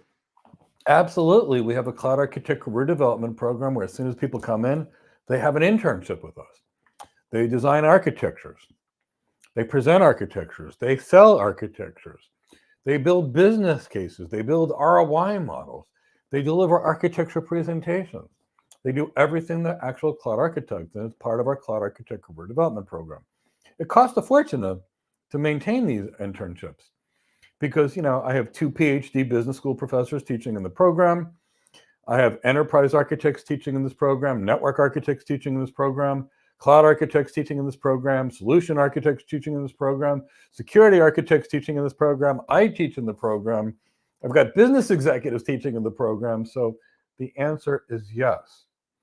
And these are the kind of things that are absolutely there. So kind of keep that in the back of your mind. But yes, we offer mentorship. It's our Cloud Architect Career Development Program live. Our students are consulting with a business right now because that's what we do as architects. And they also get a job title as associate architect when they're in our training programs and they graduate. And graduation means hired. They've got work experience, so employers don't talk about their work experience. Kind of keep that in the back of your mind. From Mohammed, in the resume, should we type all skills that we know of or type skills that mention posting the job? Okay, Mohammed, an architect's resume and an engineer's resume are very different. And Mohammed, I know you and I have spoken many times. One day I want to see Somalia and some of those beaches. I really do, and I know you're there. So when I see a resume that somebody types skills, I throw it in the trash. And I won't even look at it. So let's talk about why. Anybody can type a list of skills. And that's what most people do. But they're meaningless out of context. So if I say, Alonso, OSPF, BGP, IP addressing, subnetting, supernetting, VLAN tagging, VLAN trunking, MPLS traffic engineering, Martini tunnels, VPLS. Does that mean anything to you? No. Now, if you're the hiring manager, what are you going to do with that resume? Trash. No. Yeah. Now, if you're an engineer, they expect that because engineers want to go show everybody their skills. No, Mohammed, I want to teach you the exact opposite. Let's talk about what that architect resume looks like. If I said, designed a $1.1 billion architecture for a global retailer, that shows a lot. Then a bit, so it shows architecture. Now, if I talk about delivered presentations to CEOs, CFOs, CIOs, again, that's showing the skills inside of a context in a sentence, which Alonzo, the hiring manager, is going to understand. If I talk about presented at executive briefings, industry conferences, industry events, and provided and internal and presented to internal audiences, I know what that means as an architect. Responded to RFIs, requests for information, RFPs, requests for proposals, RFQs, requests for quotes or pricing. Somebody knows what that means. So a list of arbitrary skills is worthless to me. I toss those resumes in the trash. Now, if I actually have a resume that entices me to read it, it's got a good executive summary that explains what I can do for you as the employer, pretending you're the employer, and then has things written in context. Not only will it pass a resume scanner, but it's also going to get read. So skills don't belong on a professional resume. Skills belong on a technician's resume, not an executive's resume, and an architect is a resume. Kind of keep that in the back of your mind. It's a common mistake I see every day.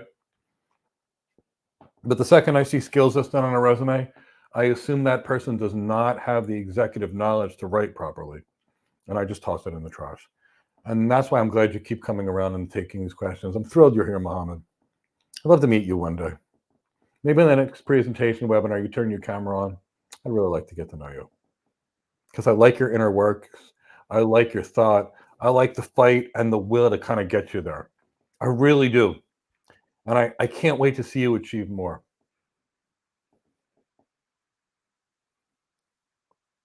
So yeah, if you have any questions, we're here again for you. So we're looking forward to asking them, answering them, and getting you on the quickest path to you becoming a cloud architect.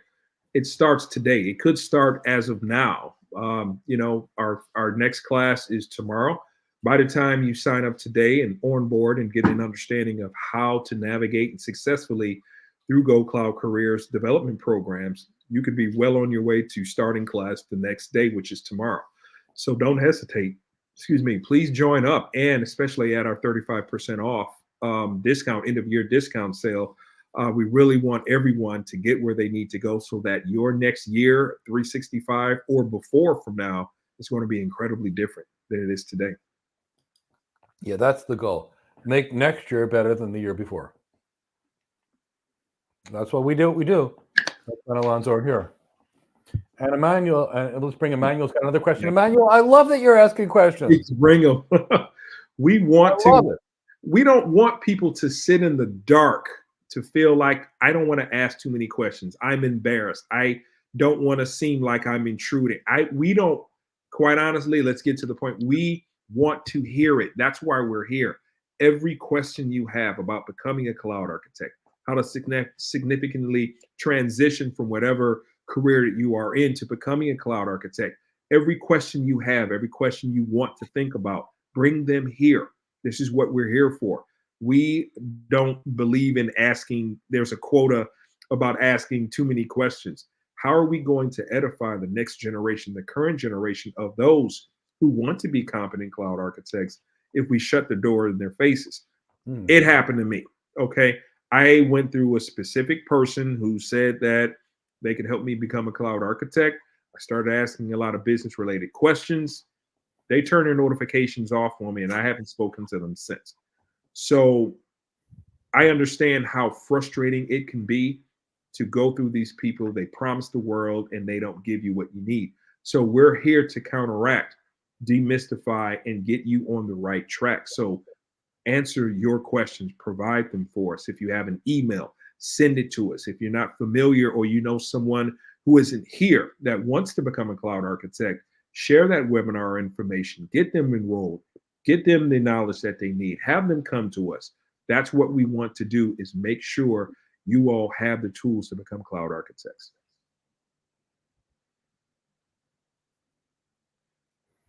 Okay, so you're not asking too many questions. we want to be able to answer any questions you have. So never a bad question, but there is a question underneath that. From Sabello.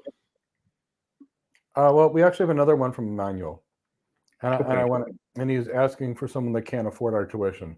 So I want to be fair and honest. Emmanuel, here's the reason I created this program. Because 99% of the population can't afford what it takes to cost to become a cloud architect. Emmanuel, here's what my education cost me. And it took me 25 years to master architecture. My education was well over $300,000 to be able to be a good cloud architect. I did 2 masters in business, where I got the business acumen. I took $100,000 that Cisco paid for, thankfully, of executive presence, CXO relevancy, sales training, emotional intelligence training, and leadership training. And I had and I used to practice medicine, which is where I got my emotional intelligence training.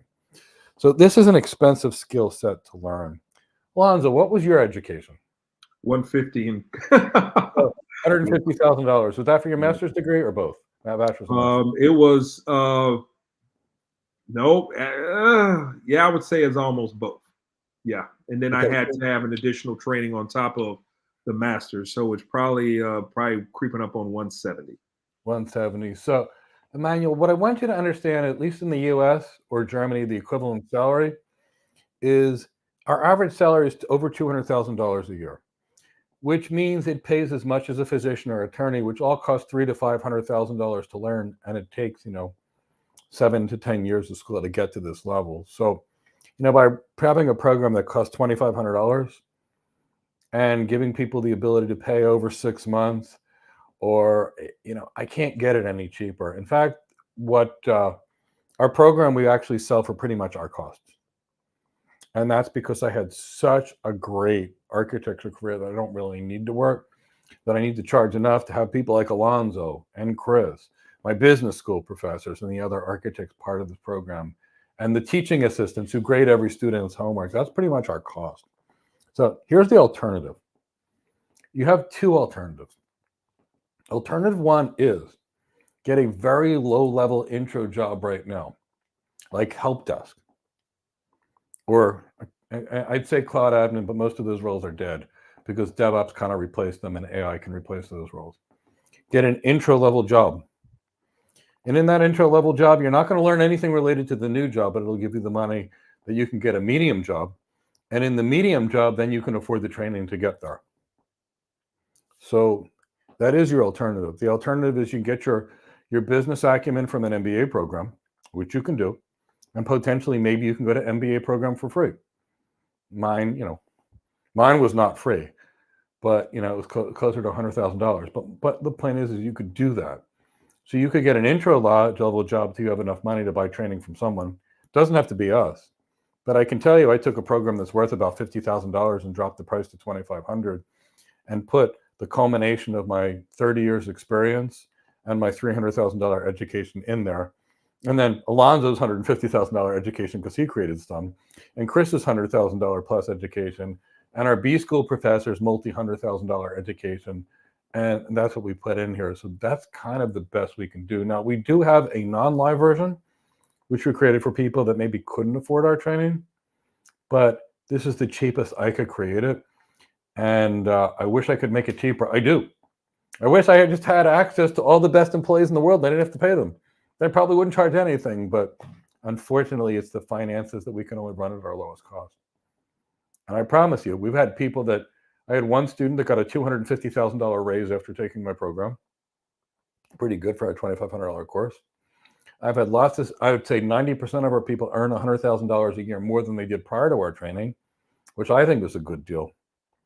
And I wish there was an opportunity, I really do, but that's the lowest cost we can get our training to be. This is an expensive career, and that's why it pays so well. It pays so well because most people will never do what it takes to get here, which puts you in the perfect part of the supply and demand curve where there's huge demand and there's almost nobody that can do the job. So that's the best I have, and I can offer for that. From Sabello. Hi, Mike. Sabello here from South Africa. I have 6 years of software development experience and want to switch careers to solutions architecture. I am currently studying for the AWS Certified Architect certification. What is the fastest way to build my C-level communication along with confidence? Hi, Sabella in South Africa. We've actually got part of our team, Tyrone, who's behind the scenes today, who lives in Cape Town, South Africa. So it's always thrilled that you're here. So I want you to understand two things. One is software development has very little to do with cloud architecture. So make sure that wherever you're at, you get the networking and data center training. Because what's the cloud? It's a network and data center. It's not software. So, for example, virtual machines are a data center technology. Containers and container orchestration is a data center technology.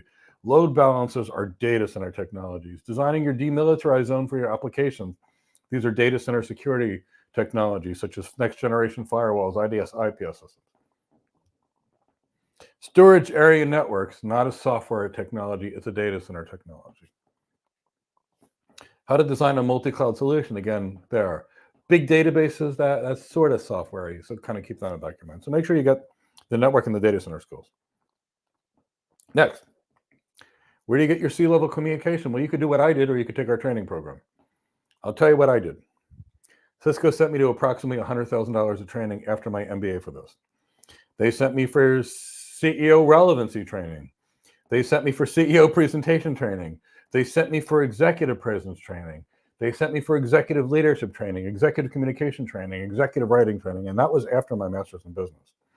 So what I would say is either take a course like ours or get an MBA, because that'll give you enough business acumen to understand what the executives are thinking, and then get an executive coach to teach you how to present like an executive, and get executive presentation training. I can tell you executive presentation, what it costs. There's a company called Speakeasy in California that does it. They typically offer an intro course and a regular course, which is about $7,000 combined for that. And then they offer coaches you could work with. I've done both of those courses. But, that was only a percentage of what I learned. And they're great.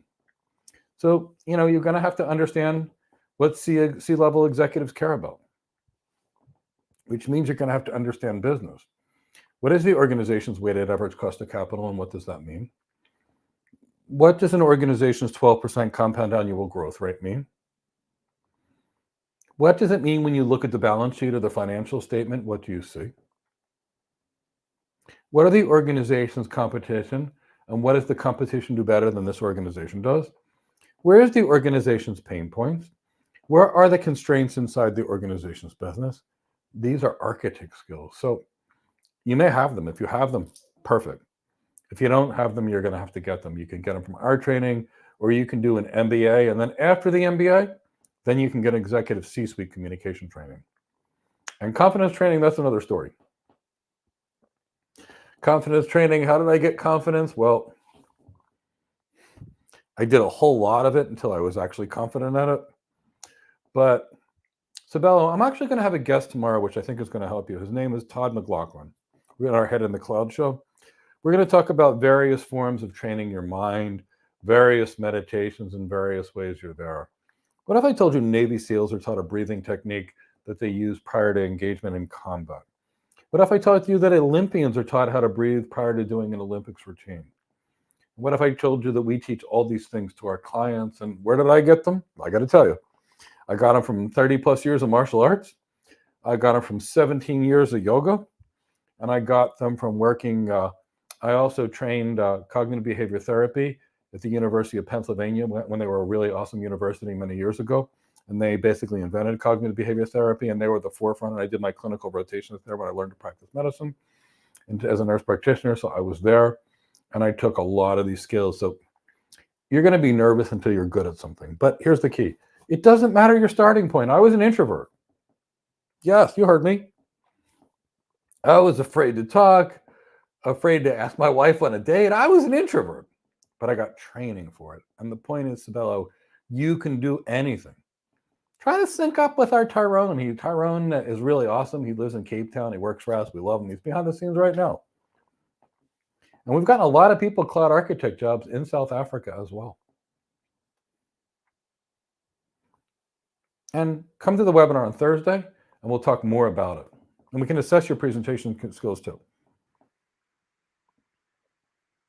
To Diggleman, from Diggleman, when presenting, if the client, say for instance, a non-technical one, asks follow-up questions, how technical should one get? Well, who is the client? If the client's the CEO and you start talking to him about OSPF hello messages, I promise you security will escort you out of the room. Now, what if it's a network engineer asking you the questions? You might have to get relatively technical. Now, you can always answer the question, that's not my area of expertise. Let me ask one of the network architects and I'll get back to you. And that's totally appropriate. In fact, anytime somebody answers all my questions, I get pretty nervous because I figure they're lying to me. Because nobody knows everything. And the second someone's got an answer for everything, what I'll typically do is throw up a question that I know they won't be able to answer. And if they answer it, I thank them, I politely escort them out the room, and then I'm completely done with it. So kind of keep that in the back of your mind. You have to feel the audience. An architect will mid-level of technical. As a rule, an executive will be very topical and non-technical, very business-focused. You have to cater the message to your audience. If I tried to tell my wife about cloud architecture, and my wife's smarter than me, she learned Spanish in 10 days because her translators couldn't understand her thoughts. She can do calculus in her head. She's that smart, scary smart. But if I tried to tell her about the BGP finite state machine, I'd have to wake her up from a nap. Not because she couldn't learn it, because she has no interest in it. Now, if I were to talk to her about shoes, oh boy, she'd be all kinds of excited. She wouldn't be sleeping for weeks. So it's about presenting the right topic to the right person. But as a rule, it depends. Executives, not technical. Architects, midway through. Engineers, relatively technical. And if you don't know, let me get back to you that. I know this to a degree, but let me tell you, I've got a network architect on my team with 25 years network architecture experience. I'd rather get back to you with that answer and make sure it's the best for you than try to answer it myself right now. Totally fine. And I do that plenty of times when I consult with clients. From Vernon, I'm not necessarily the best at public speech since, like yourself, Mike, I am also an introvert and wanted to know the best method of getting over that up. Vernon, it's a good question. Vernon, if you know me, I'm a big believer in box breathing. I'm a big believer in meditation, and I'm a big believer in yoga and/or martial arts. Definitely, because they've helped me, and they've helped so many of my clients. In fact, Vernon, I've got a student. I'm going to call him B. He's from the Philadelphia Metro.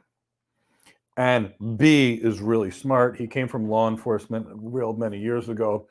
And I watched him speak. And every time he spoke, it was like this. And he had a great brain. He had great knowledge, but it was always like this. Now, Vernon, we had a conference a few months ago. He came to the conference. And I sentenced him to yoga. And I said, I sentence you to yoga 3 times a week because you've got all the tools. I watched him deliver presentations in the last month. I am blown away by how good he got. And Chris and I asked him in last week's interview training program, what changed? And he said, I've been doing the breathing exercise that you recommended because he was so good. So Vernon, when you're an introvert, I got 2 sets of solutions for you. 1, calm your mind before you do it. And 2, do a whole heck of a lot of it. That first presentation I gave, I was terrified. That second presentation, I was still pretty terrified, but not as bad as the first one. The 5,000th presentation, it's like, all right, that's just my job. Now I can literally present and I don't even think about it. I don't think about it. And I haven't thought about it for, I'd say, the last 15 years because I just did so much of it. But if you do what you're afraid of, you'll be good at it. I used to be terrified of snakes, terrified. My little cat goes outside my house. She comes home with a snake hanging out of both sides of her mouth. I look at this, and instead of being afraid, I learned how to carry the snake, toss it out of the house, close the door. Now my cat's upset, but my wife doesn't have to see a snake in the house, and I don't have to worry about dreaming about a snake biting my feet when I'm sleeping. So, just go do it. You're going to be good. And a great thing is that solving that, find something you really like, Vernon, and just talk about it. Yep. Talk about it. Consistency creates competence. Competence creates confidence. So by doing that, you're talking about something that you really know about, and you have a good solid stand on it. So when you know something and you know what you're talking about, you know that there's not going to be room for error on that, and apply it on this particular subject matter. It's going to be expansive. Now, let's be honest, everyone. If you want these large paying jobs, you got to put in the work. You got to invest in yourself. You've got to focus on it. And, realistically, any Udemy 20, 15.99, 3 for $50 discount sale, and you're getting 3 courses for less than $75. Do you honestly really believe that you're going to get a 6-figure income off of that, and that people are going to be kicking in the door for that type of knowledge? I think not. So let's look at what we really need: competency, technology, business acumen, CXO relevancy, being able to speak to the people you want to be involved with or actually get into those particular roles. It takes knowledge and know-how, and being able to communicate with these people, resonate with what their interests are, know what they're trying to do. And that requires reconnaissance, understanding who they are, what they want, how do they become successful, how do they need to stay successful, and incorporate that within your presentation. And I say all this to say, Vernon, practice, start off small, work your way. One step is going to get you there, one day at a time, and you're going to be confident, and you're going to be able to speak to anyone. And it's not going to really, and the funny thing is, when you get to that, it's going to be every day like breathing. Yeah, and you're going to look back over your shoulder and say, why was I concerned about being an introvert? Love that, Alonso. Sada, in 3 weeks, I will be writing my AWS Solutions Architect exam. I am new to the cloud and looking to join your program. My aim is to master the job role. Which of your programs would you recommend? Okay, Sada, so there's really 2 versions of the program, and I'm going to tell you the difference. We have a Cloud Architect Career Development Program, which is an extremely good program to help you get your first Cloud Architect job. The range of salaries that we have in this are about $150,000 to about $409,000 a year last year, with the exception of one student who decided to leave without finishing the program because somebody offered him a $70,000 internship for 3 months with a guaranteed $130,000 pay at the end of the 3 months of training. So he was the only one that got a low job bid, so basically under $100,000. But $150,000 to $409,000 was pretty much the average range last year. So that's out of the Cloud Architect Career Development Program. And what is that program? It teaches you everything you need to know to get a great first cloud architect job. That's the Cloud Architect Career Development Program. Now, if you're looking to master the career, we have the Elite Cloud Architect Program, and I'm going to tell you the difference. The Cloud Architect Career Development Program is geared towards getting your first cloud architect job. The Elite program also has the Cloud Architect Career Development Program in it. But what's the difference between a $400,000 and $500,000 job, Sada, and a $150,000 architect job? Well, that all comes down to your business acumen, your leadership, and your executive presence. And the Cloud Architect Career Development, the Elite program includes the Cloud Architect Career Development plus the Tech Leadership Program. What is the Tech Leadership Program? It's a mini MBA program that covers most of the things you would get in a master's in business and more leadership skills, more executive presence, more leadership, and more business acumen. And why do we do that? Because in the Elite program, we're trying to gear you towards these more principal architect roles in a couple of years. Here's one at AWS that pays $372 on average. But note the pay range is $291 to $491. And there's a reason I'm going to go back to this and why we have the Elite program. Microsoft, the principal architect average salary is $379 with a pay range of $300 to $495. This is straight from Glassdoor. Google's cloud principal architect salary is about $508 with a pay range of $394 to $677. And let's look at other jobs that have more business acumen, like a senior director over here at Palo Alto, paid $540 on average with a pay range of $425 to $709. Or let me see if I can get you one from Cisco. Senior director in IBM, average pay $400, pay range of $321 to $521. Or a senior director at Cisco, which average pay is $527 with a pay range of $417 to $689. So in the Elite Architect program, we not only have the Cloud Architect Career Development Program, but we also have that MBA to really boost your salary. so that a couple of years from now, hopefully you can earn a few $100,000 more and move into a more business-oriented architect role. Now, the other thing that we have in there is our Tech Interview Mastery program. And what is that? That is a special program we created to really maximize your interview. And why? Why do I care so much about maximizing your interview and your sales skills? Well, did you notice on those range, 300 to 495, 400 to 677, and what's that extra difference, that $200,000 to $300,000 difference? It's based upon your interview, it's based upon your salary negotiation skills, and it's based upon your sales skills. So in that Elite Architect program, we have that business acumen program, we have that interview program, and we also have one other program that's part of it as well. And that program itself is really the Build a Brand program. And I got to tell you, Alonzo's the lead on that program because Alonzo spent 30 years in marketing, and he didn't like work in basic marketing. He worked at big global financials like AIG Insurance in marketing. So Alonzo put together that marketing program. Now, inside of that, we also have 3 one-on-one consultations, which are normally $1,200 an hour. So that program itself, the Elite program, is the best program if you're looking to master the career. If you're looking to get your first architect job that pays between $150 and $300 or so, then you're really dealing with the Cloud Architect Career Development Program. The Elite program is for more. But Cloud Architect Career Development Program, you're in that program until you're hired. You've got a year in the live classes. You've got more than enough time on the labs to do what you need. And then the online component is for the rest of your life because you stay on our program until you're hired. I don't want anybody taking our program, buying it, and not having a job. I want them to all have a job. So we don't quit on you as long as you don't quit on yourself.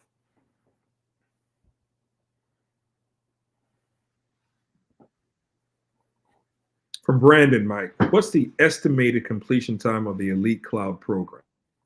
Brandon, it's typically about 6 to 12 months. And, in the Elite program, I think there's things that you're going to go back to for the rest of your career. You're going to go back into some of that financial modeling, for example, later in your career. You may want to go back into some of those things, but I'd say 6 to 12 months until you actually get to your goal, which is a cloud architect job. And all those other lessons will really, really help you in getting to your goal. And truth be told, with 35% off of that program right now, and the program itself actually having a 50% discount by bundling these things together, you're really getting it at 80 or 90% off right now if you buy it with the sale. So I would highly recommend it. That program will change your life. I can tell you that because it not only has the main program, but we do a small batch training for business, once a month. And then we do those interview classes, those 4 extra classes, and the private training. It's going to be extraordinary for you. And I think you'll absolutely love it. But 6 to 12 months, because we all learn at different paces. The economy changes constantly, ups and downs. That's just part of any business cycle. And, we just want to get you to your goals. So if you have any questions, ask it right now. Alonzo and I don't have much more time, but I can probably take 1, possibly 2 more questions. Yeah. If not, we'll finish up. Remember what we said. This is the time. There's no greater time than to start your career. And one of the things that I personally have found is that if it makes me nervous, if it makes me feel like I'm out of my depth, 11 times out of 10, that's the path I need to go to. Because when you're comfortable, that's when you stop growing. That's when you stop pushing your mental, your physical, your spiritual boundaries into things that you never thought you could do. Just like Mike and I, we lift weights, and a lot of times there were weights that I never thought I could lift. I'm getting under that barbell. I'm shaking. I can't do it. But over time, just like my mental or physical, you lift 1 rep at a time, 1 page at a time. You're lifting and upgrading those weights. You're lifting and upgrading those competencies. And before you know it, you are where in the weight class you want to be. 300, 200 club, 300 club, 400 club, competency. And it all starts with your decision to get into the work, start getting into those realms and those communities, ergo ours, and being able to become immersed in where I want to be. And next thing you know, you're going to be in a whole different space. So we encourage everyone. It starts with your questions. It starts with your desire to be different, to reach goals, and we're there to help you to realize them. Yeah, absolutely. And, let's make sure you all get the completely free How to Get Your First Cloud Architect Job guide if you want to be an architect. Let's make sure that you join us in the free webinar on Zoom on Thursday. Whether you can be our student or not, it doesn't matter. I'd still like to see you there, because I want to at least give you the list of every skill you need. And I like the ability to answer questions live. I really do. When someone says I have a software background and I'm getting certified, is that enough? I can say, normally, I would say no. Normally. But guess what? If I can ask you a question and I can see you're good, I can tell you your gaps. And I can do that completely free on one of these webinars. And I do the webinars because my team schedules me for private calls. They schedule it at $1,200 an hour, and there's a 24-week wait. I don't want to take anybody's money like that unless it's for them to try and figure out how to apply for their next job. Meaning like they're on an interview for a $500,000 job, then it's worth it. Or building a career plan. That's why I come online completely free. So there is for that, and that's why I do this. So kind of keep that in the back of your mind. Come to those free webinars. Satya, start with the Cloud Architect Career Development Program. That's fine. You can always upgrade later, and we'll credit you exactly what you paid for it anyway. So it's not going to come back and hurt you ever. And Darnell, don't be embarrassed about your lack of communication skills. Train them. Train them. The only thing to be embarrassed about is the thing that you don't work on, because you've chosen not to get better. Believe me, the first time I asked a girl on a date, I actually threw up. I was so nervous. It was terrible. And when I met my wife, and we've been married 28 years from now, and she took me to her family members, and I was a firefighter, paramedic, finishing school at the time. And someone said, "Hey, Mike, what's the worst thing you saw as a paramedic?" And I actually answered it when I didn't know they were just making small talk. Darnell, we all start somewhere. We grow. Don't worry about it. There's a guy named Bobby McFerrin. He's one of my favorite musicians of all time. He sung this song, "Don't Worry, Be Happy." If you haven't heard it, I go look it up. I kind of like to think about that in the back of my life, in the back of my mind. Plus, I listen to reggae 24 hours a day, 7 days a week. If I'm not presenting, I'm probably listening to reggae. But that's neither here nor me. But Darnell, we all start at a certain point, and we train and develop. That's the whole point of education. I promise you, Darnell, nobody was born speaking in front of thousands of people. Guess what? I promise you, no doctor was born knowing how to practice medicine. I promise you, nobody was born learning how to fly an airplane. Never. So kind of keep that in the back of your mind. It's all training. So let's finish with Brandon.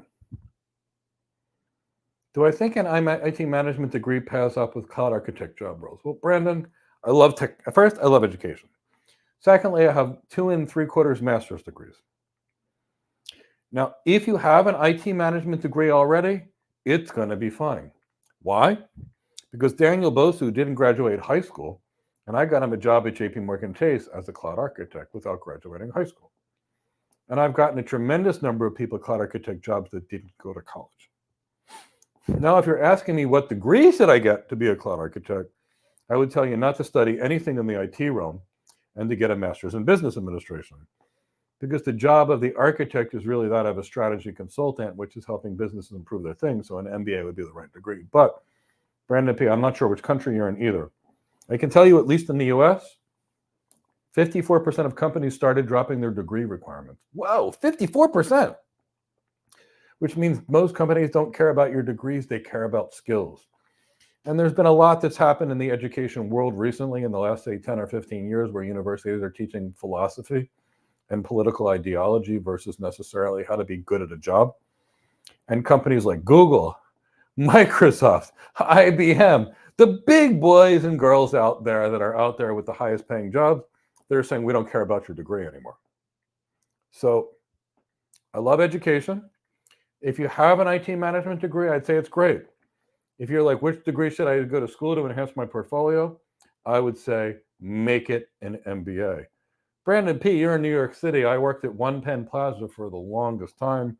I lived in Princeton, New Jersey, and used to take the train in when I had to go to work.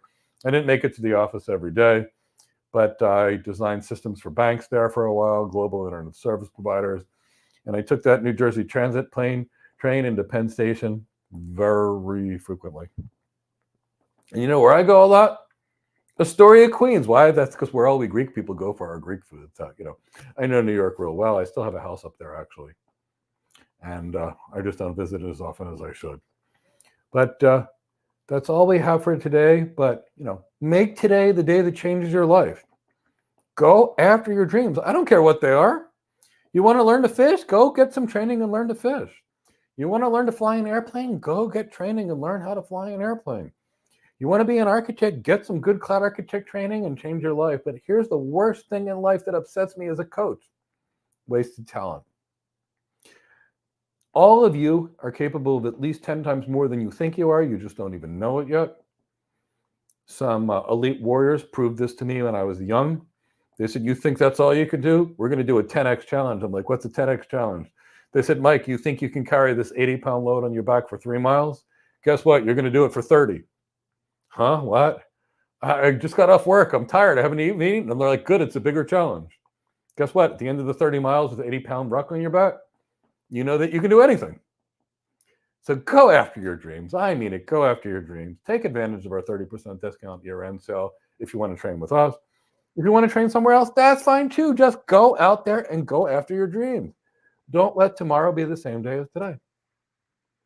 And I really believe a lot of this that we're sharing is valuable. People are trying to charge what we're giving away for free because we're not about certification. We're about success. We're about you reaching your goals. And our idea of you graduating and matriculating through Go Cloud Careers is you sharing that offer letter, or rather not the details of saying that you got cloud hired. We want you in that position and we're pushing you to get there. We're going to hold you accountable. We're going to ask, where's your work? We're going to find out. I haven't seen you in the last few months. Life understandably, I'm a husband, I'm a father. Things are not going to go in a timely fashion that you think because things happen, but we will hold you accountable. We're not here to take your money. We're here to get you hired, but you have to do the work. You have to show up. Even if you have the live classes and you can't participate, no problem. We want you there. Learn, get involved, participate if you can, but show up if you can't. At least listen to what's going on. Apply the knowledge. Put it in homework. Do your assignments. Do your quizzes. Participate in these wonderful projects where you're going to get your name out there. You're going to have projects where you're going to be able to be co-authored in this, and that yields to your competency on your resume. Absolutely. Nothing we do is going to be wasted. Nothing you do is not going to be applicable towards your competency. So I say all this, join us. If not, please, we look forward to you being a part of our community, but we want you to be successful in life. And that's all I have to say about that for today. And that's all I have to say. I just want you to achieve all your dreams. And like Sadasal, like Alonzo said, once it starts to get a little tough along the way, you know you're in it. And here's the reason why. What do most people do? They quit once there's a challenge. This is the greatest news ever. 95% of the people quit once they see a challenge. Which means if you just keep going, which you can all do, you're already in the top 5%. You want to know how the top 1% get there? This is the way how. The top 5%, they find something, they find the most valuable skill they can learn, and they make sure that they do it. And when everybody else quits, they keep going until they win. It's how gold medals are won in the Olympics. It's how boxing matches are won. That's how races are run. That's how triathlons are run. And quite frankly, that's how war is done. In business is war. It is. So take care, everyone. See you guys and girls in the Head in the Cloud show tomorrow, where we talk about controlling your mind. I'm going to be bringing in Todd McLaughlin from Native Yoga. He's an executive yoga coach that works with executives like me. I've worked with him for 17 years to become a better executive and learn yoga from him and mind meditation and things like that. And I'm excited to bring him. So take care, everyone. See you soon. Take care, everyone.